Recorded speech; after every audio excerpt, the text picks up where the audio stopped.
This is an important message. Tem dias que a gente acorda e pensa, né, em alguma história ou alguma pessoa. E quem que foi Júlia da Costa? Vou por aí a procurar e pra não chorar. Bom dia pessoal, tudo bem? Mais um 8h30 Talk Show. Hoje estamos aqui com meu amigo Alexandre. Por favor, seja bem-vindo, tá? Obrigado, Gustavo. Oi, gente. É um prazer estar aqui com meu amigo Gustavo nesse programa que é tão bacana e mostra um outro lado das histórias de Paranaguá, né? Poder se apresentar pro pessoal? Bom, meu nome é Alexandre Santana, eu sou historiador de formação, me formei pela FAFPAR em 2006. Depois eu fiz uma pós à distância pelo EPG. E profissionalmente eu sou bancário, mas nas minhas horas vagas eu pesquiso bastante sobre a história de Paranaguá. Meu objeto de estudo maior é a chegada da modernidade na cidade de Paranaguá, como que a cidade se transformou daquela cidade colonial, século XIX, onde o discurso religioso era mais importante, para essa cidade mais republicana, mais conectada ao discurso científico. O que te motivou a escrever um livro sobre Júlia da Costa? Então, nesse contexto de pesquisar essa transformação da cidade colonial... Vou mostrar o livro aqui também, só para... Aí. Estava pesquisando sobre essa transformação da cidade colonial para essa cidade mais modernizada, né?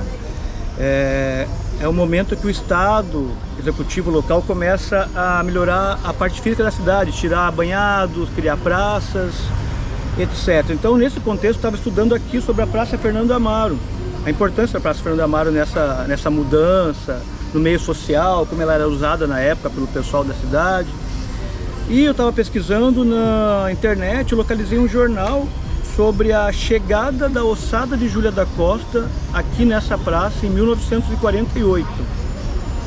Aí eu lembrei que eu tinha visto na internet na época, quando descobriram essa ossada aqui. Eu fui na internet procurar essa reportagem, foi em 2009 que uma chuva derrubou o obelisco que estava aqui, cedeu na verdade, e a prefeitura foi colocar no lugar esse obelisco e descobriram essa caixinha com a ossada da Júlia.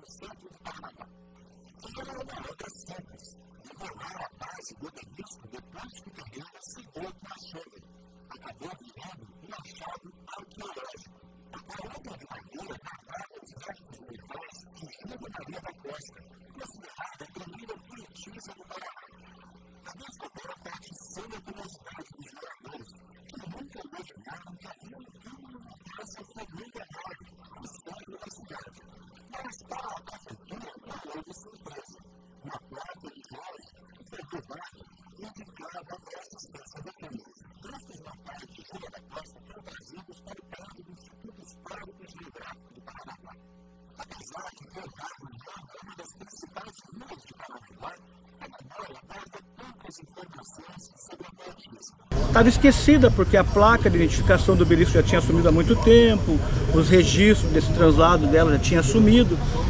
E dentro dessa caixinha tinha uma placa de concreto escrito outubro de 1924. Por conta disso, na reportagem, depois em outras conversas, ficou decidido que tinha vindo para cá em 1924. Mas como eu tinha um jornal ali da chegada em 1948, eu resolvi pesquisar sobre esse translado.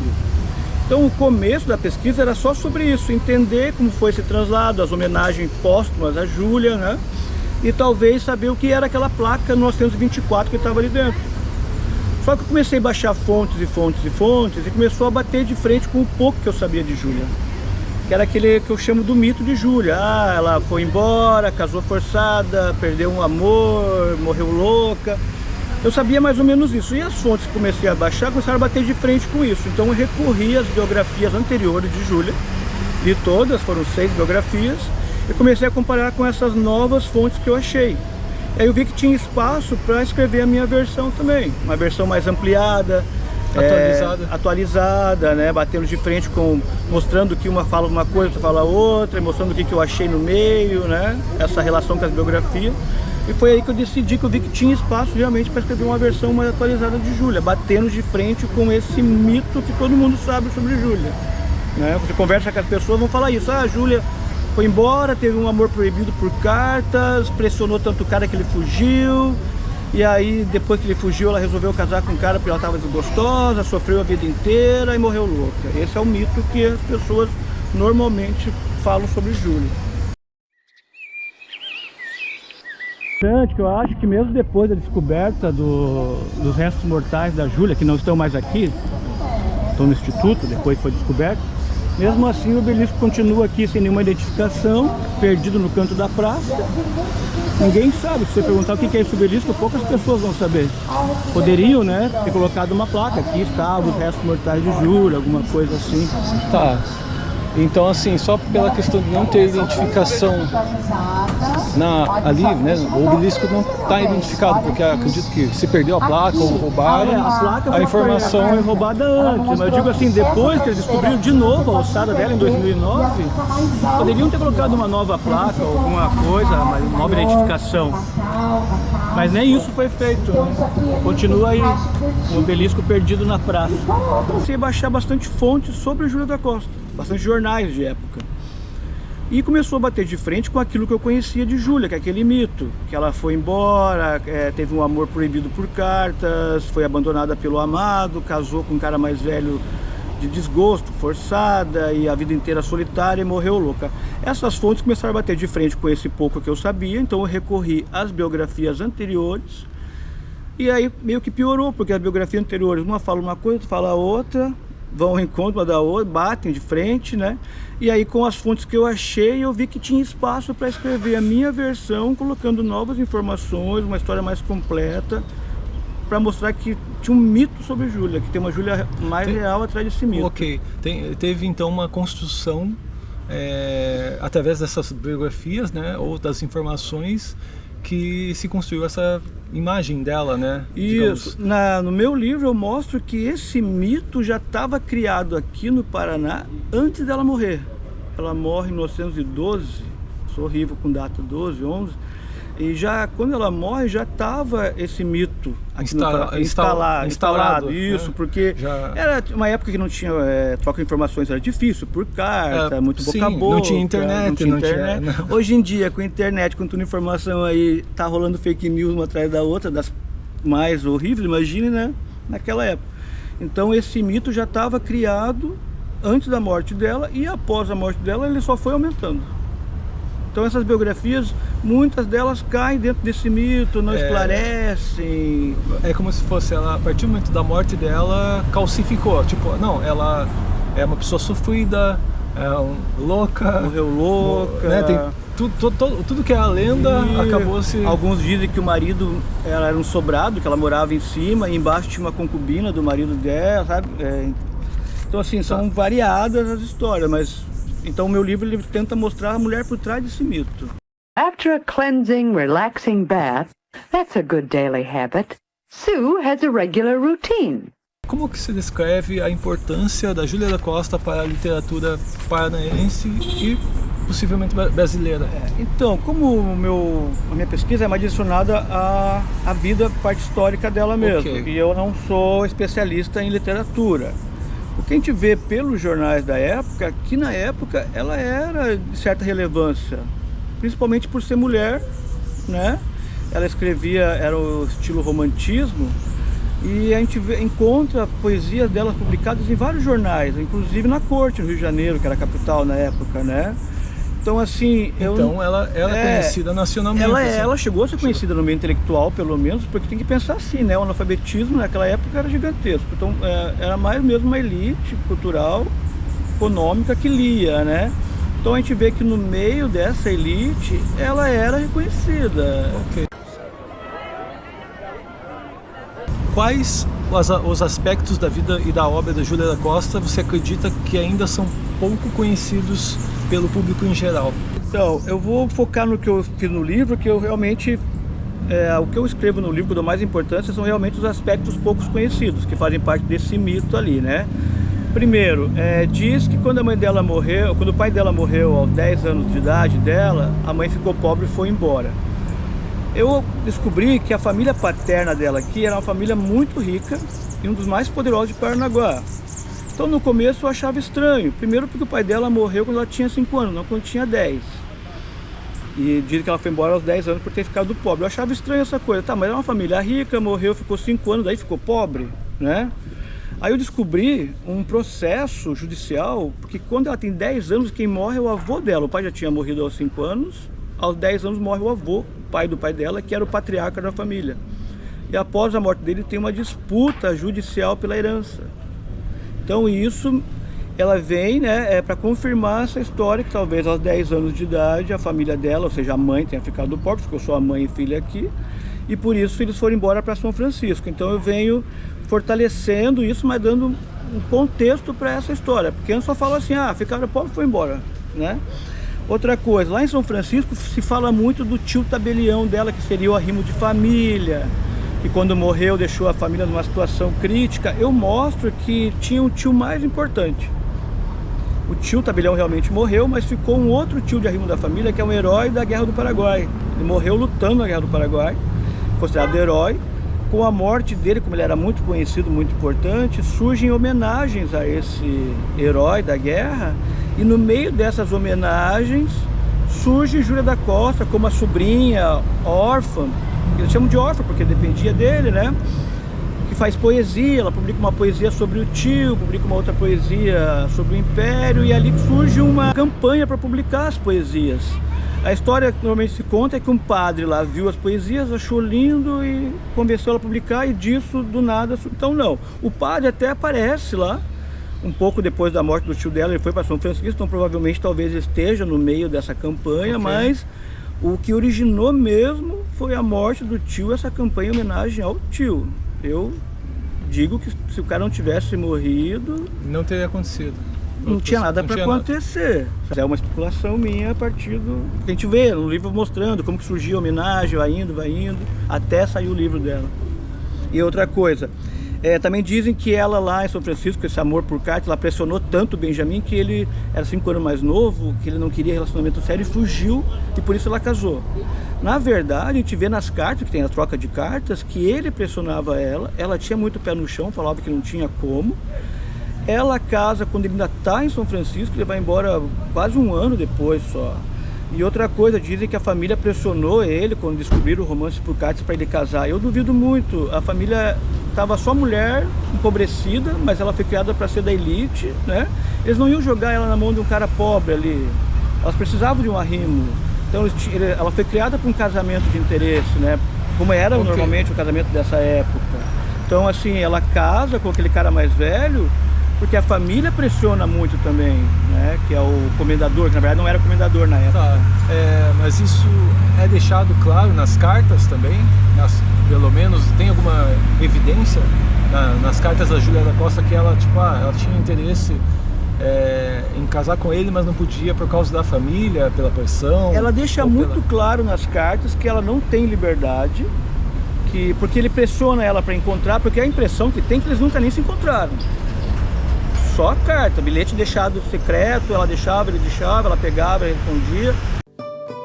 For the past 6 months, I've had strangers from all around the world send me their unsent love letters. Porque a gente tem ali evidência de pedindo para ter um encontro com ela fala, não, passe aqui tal hora, que se eu tiver eu vou ali fora, mas depois na outra carta a gente vê que não deu certo aquele plano. Aí tem uma hora que ele pede um retrato dela, ela fala, como é que eu vou te dar um retrato? Não tem como, né? E chega uma hora que ele insinua que quer beijar ela, e ela fica bem enlouquecida, porque ela fala, como é que eu vou fazer isso? Eu não consigo nem escrever as cartas, porque me vigiam.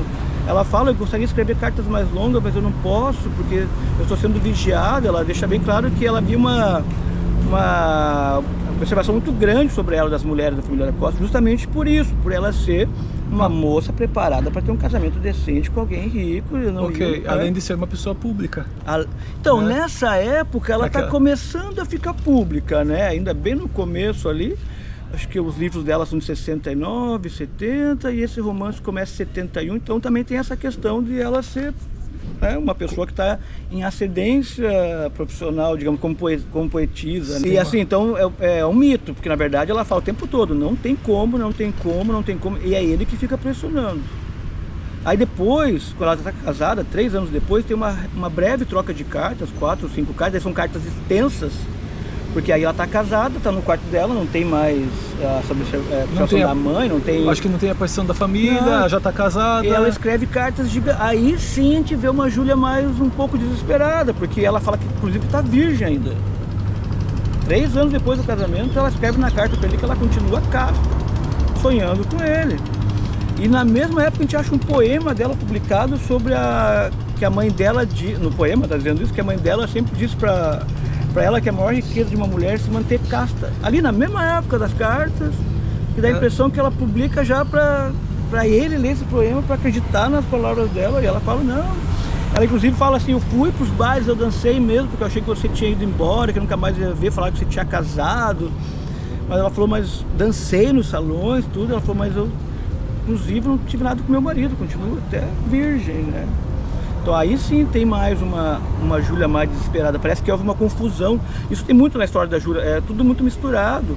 Parece que as biografias anteriores misturaram essas 2 épocas de cartas como se fosse uma coisa só. Uhum. Isso é uma diferença enorme, ele vai embora, vira professor, depois ele volta, passa por São Francisco, tem essa breve troca de cartas, 3 ou 4 cartas, sei lá, 5. Tá. Então, há momentos, é como se fosse, teve um breve relacionamento por cartas ou bilhetes, mais para frente ela casa, se passou mais um determinado tempo, aí sim ela retorna. Essa segunda reencontro, ela aparece mais desesperada, por estar casada com um homem que ela não ama, forçada. Ela fala, fui arrastada pelos cabelos ao altar. Jurei na frente do crucificado, ou seja, deve ser um crucifixo. O casamento foi na casa, pra ter uma ideia, só na casa, só o padre, eles dois e uma testemunha. Ela fala, eu fui arrastado ao altar pelos cabelos, eu jurei na frente do crucificado que eu nunca me entregaria ao meu marido, uma coisa assim, sabe? Ela fala explicitamente na carta. Século XIX, né? 1870 e pouco, uma mulher falar isso. Por isso que eu digo que ela era muito revolucionária. Escrever isso também. Escrever isso, né? É expor e escrever isso também.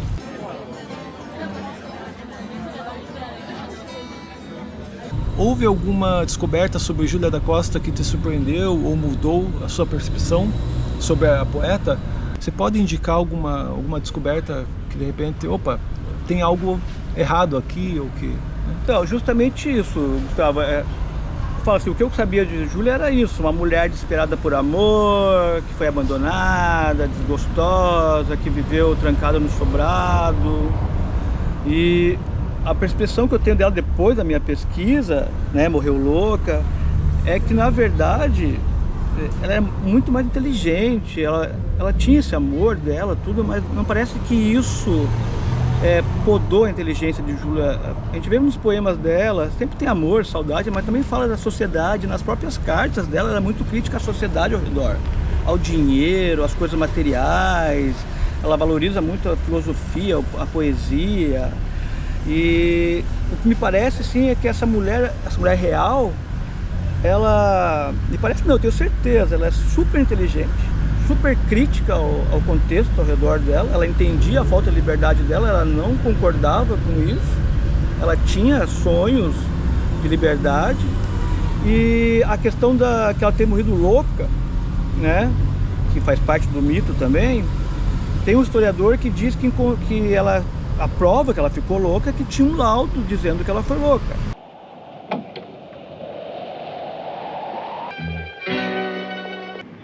Você pode comentar alguma coisa sobre esse laudo? Será que esse laudo não foi forjado?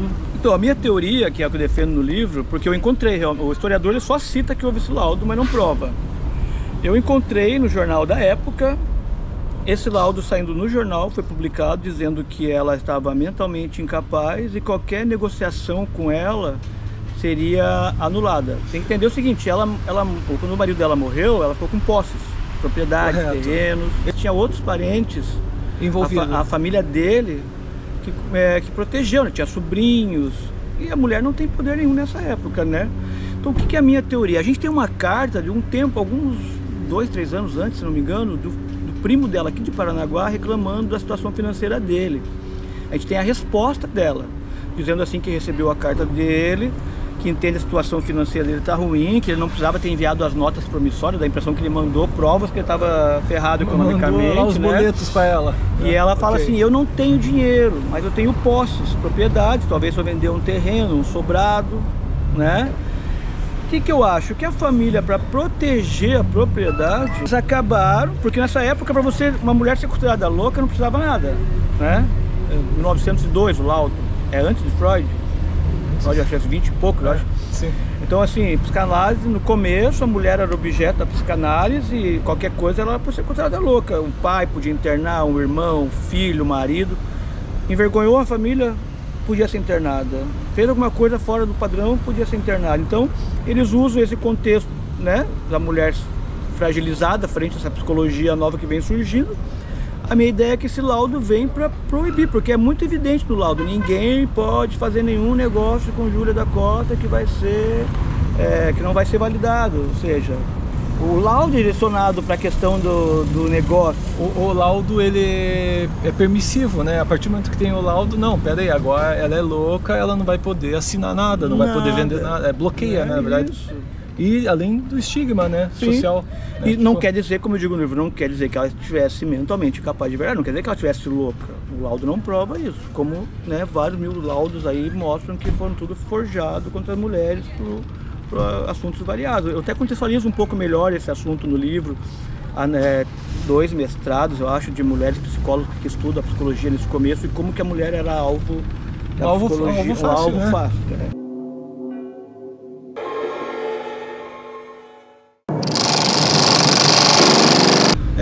Alexandre, quais os temas ou questões que você identifica como central na obra da Júlia?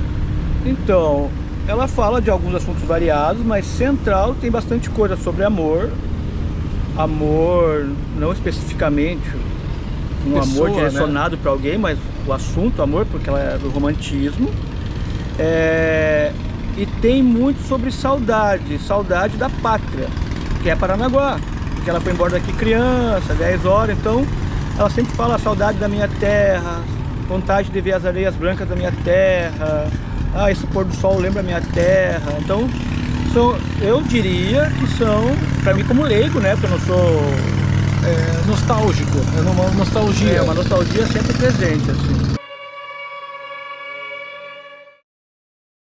Pelo que a gente entende, ela foi uma escritora muito à frente do seu tempo, né? E qual o impacto dela, tanto na sociedade ou na cultura, né? Então, como, assim, na época ela não é negligenciada, como eu disse, a gente vê as poesias delas publicadas em jornais lá no Santa Catarina, Rio Grande do Sul, Paraná, Rio de Janeiro, São Paulo também, se não me engano, eu achei.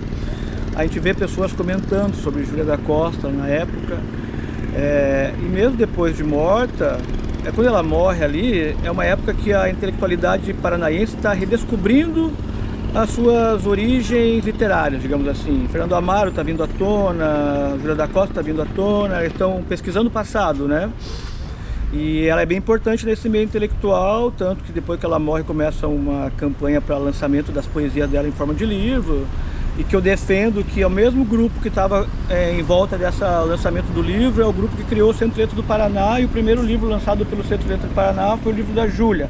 Há quem conteste a minha afirmação, mas eu achei um jornal dizendo que a morte de Júlia e o envolvimento dos intelectuais para descobrir a história dela, porque ela estava praticamente esquecida, já tinha aquele mito, tudo aqui, que isso gerou no Centro de Letras do Paraná. Tá o jornal da época falando, então, né?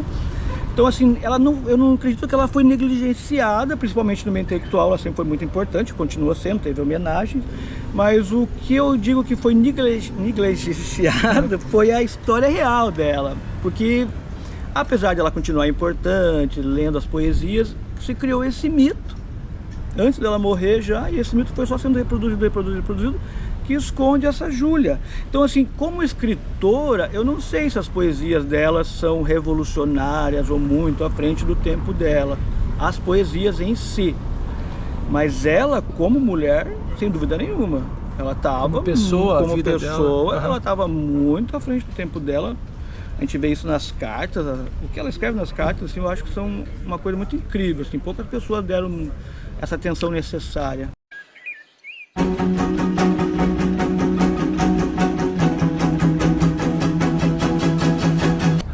Falando sobre as cartas, no teu livro tem algumas cartas, descrição das cartas, ou o que você pode falar sobre as cartas? A questão das cartas foi assim, teve uma historiadora, a primeira que escreveu, ela descobriu essas cartas lá no Rio de Janeiro com o neto, eu acho, desse rapaz que era o Carvo Oliva. Então nós temos as cartas que ela enviou, nós não temos as cartas dele, temos as respostas dela.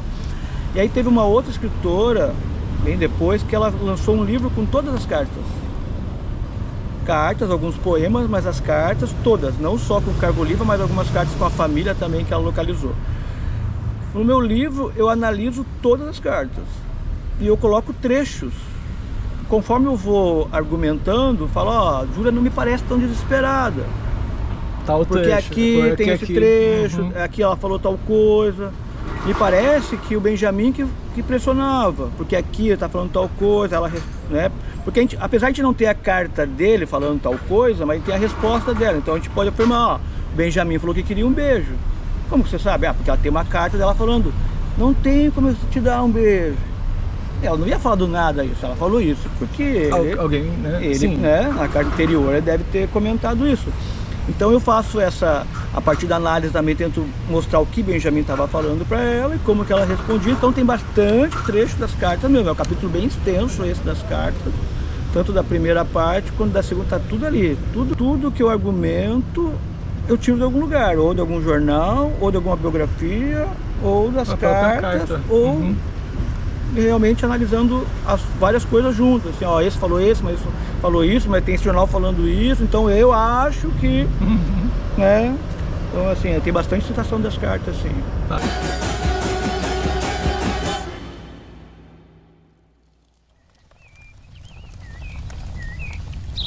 Você pode dizer qual que foi a sua experiência no aprofundar-se na história da Júlia da Costa, na história pessoal, né, dela?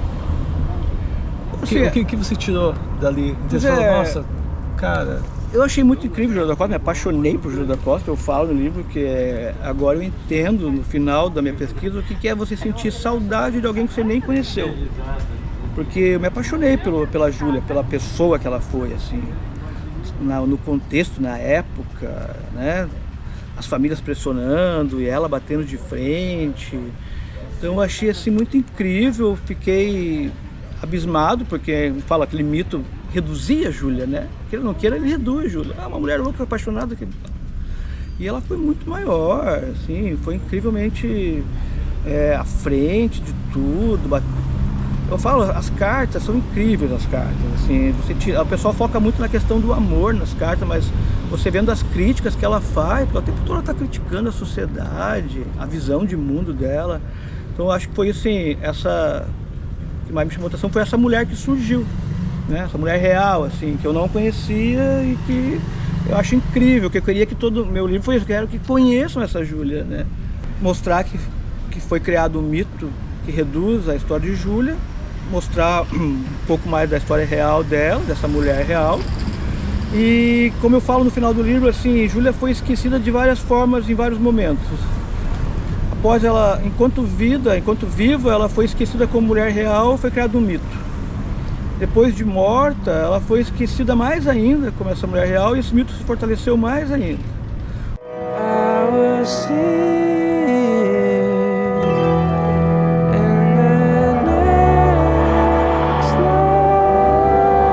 Os restos mortais dela vêm pra cá em 48 e muito rápido, 5 anos depois, tem gente denunciando no jornal que eles estão ali esquecidos na praça, sem nenhuma placa, nem nada. Ok, então há evidência através de jornal de que foi feito tipo o translado, né, dos restos dela pra cá, colocado ali na praça e... 5 anos depois já tem um jornal falando que os cachorros estão ali fazendo cocô em cima do túmulo da Júlia. Mais 5 anos depois, se não me engano, tem um outro jornal falando que ninguém sabe que Júlia está enterrada ali, que se o turista não perguntar para um local, e talvez o local nem saiba, né, um local que fala um cidadão, né? Então muito rápido ela foi esquecida, né? O corpo dela foi esquecido ali. Aí depois, num momento que eu não localizei quando fizeram esse obelisco, com a placa, ela foi lembrada de novo, aí roubam a placa, ela é esquecida de novo, aí descobrem os restos mortais dela lá, a história é deturpada por causa da data. Hoje ela está no pátio do Instituto Histórico, queira ou não queira, meio que esquecida também lá, quase ninguém sabe que está lá.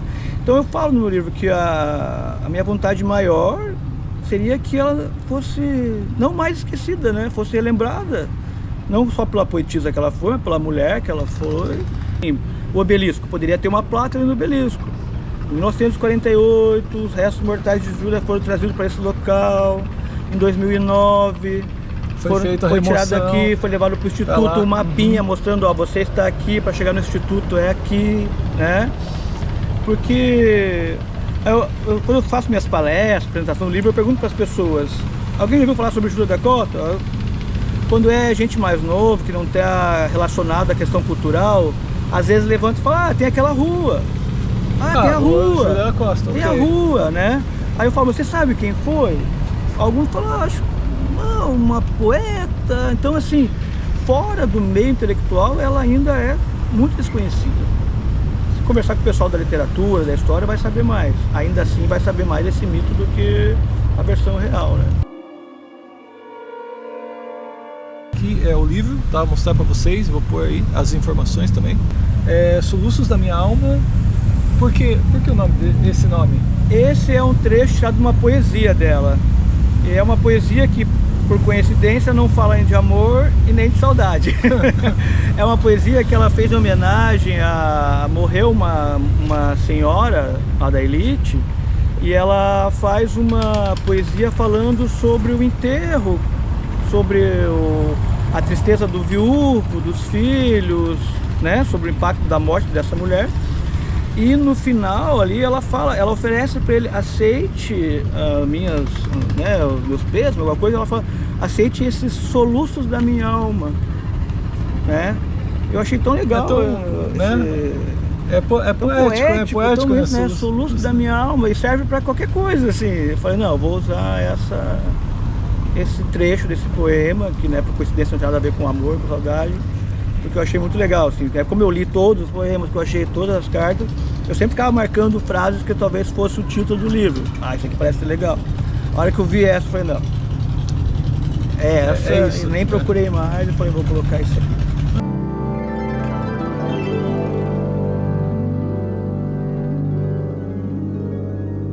Pessoal, muito obrigado aí por mais uma vez estar comigo aí no 8,5. Peço para se inscrever no canal. Também quem puder apoiar, tem o Pix ali embaixo, tá? Na descrição, tá? E pessoal, quero agradecer ao Ali aí pelo aceitar o convite. Agradecer a Júlia da Costa, né, pelas poesias, e agora por conhecê-la um pouco melhor. E é isso, pessoal. Valeu, até a próxima.